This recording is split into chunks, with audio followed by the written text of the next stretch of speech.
This is Rupert Reads, and we're going to continue today with The Adventures of Buster Bear by Thorton W. Burgess. Chapter 10. Buster Bear Becomes a Hero. The news that Little Joe Otter told at the Smiling Pool how Farmer Brown's boy had run away from Buster Bear without even seeing him soon spread all over the Green Meadows and through the Green Forest until everyone who lives there knew about it. Of course, Peter Rabbit helped spread it. Trust Peter for that. But everybody else helped too. You see, they had all been afraid of Farmer Brown's boy for so long that they were tickled almost to pieces at the very thought of having someone in the Green Forest who could make Farmer Brown's boy feel fear as they had felt it.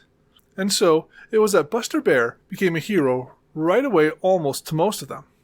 A few doubted Little Joe's story. One of them was Blacky the Crow. Another was Reddy Fox. Blacky doubted because he knew Farmer Brown's boy so well that he couldn't imagine him afraid. Reddy doubted him because he didn't want to believe. You see, he was jealous of Buster Bear, and at the same time he was afraid of him. So Reddy pretended not to believe a word of what Little Joe had said, and he agreed with Blacky that only by seeing Farmer Brown's boy afraid could he ever be made to believe it. But nearly everybody else believed it, and that was a great rejoicing.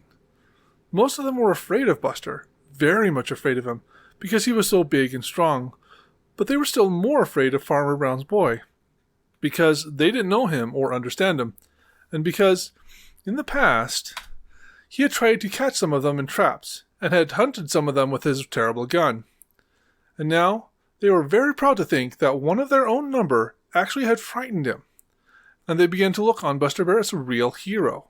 They tried in ever so many ways to show him how friendly they felt and went out of their way to do him favors. Whenever they met one another, all they could talk about was the smartness and the greatness of Buster Bear. Now, I guess Farmer Brown's boy will keep away from Green Forest, and we won't have to be all the time watching out for him, said Bobby Coon as he washed his dinner in the Laughing Brook. For, he is very neat and particular.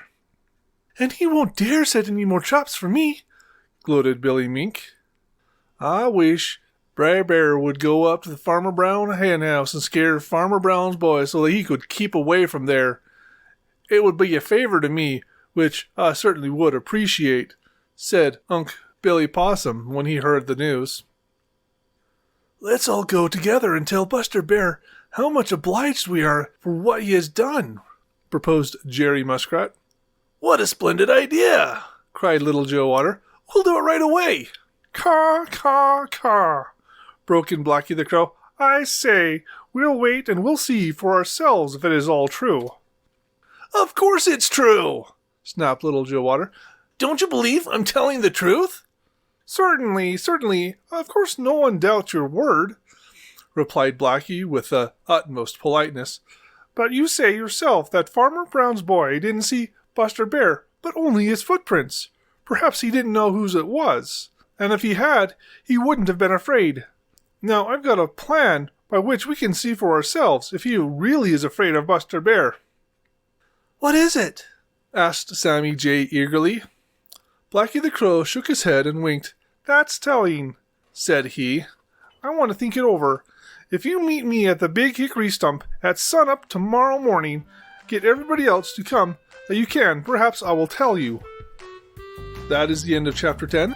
And if this is the first time you heard this, feel free to continue at Chapter 1. Thank you.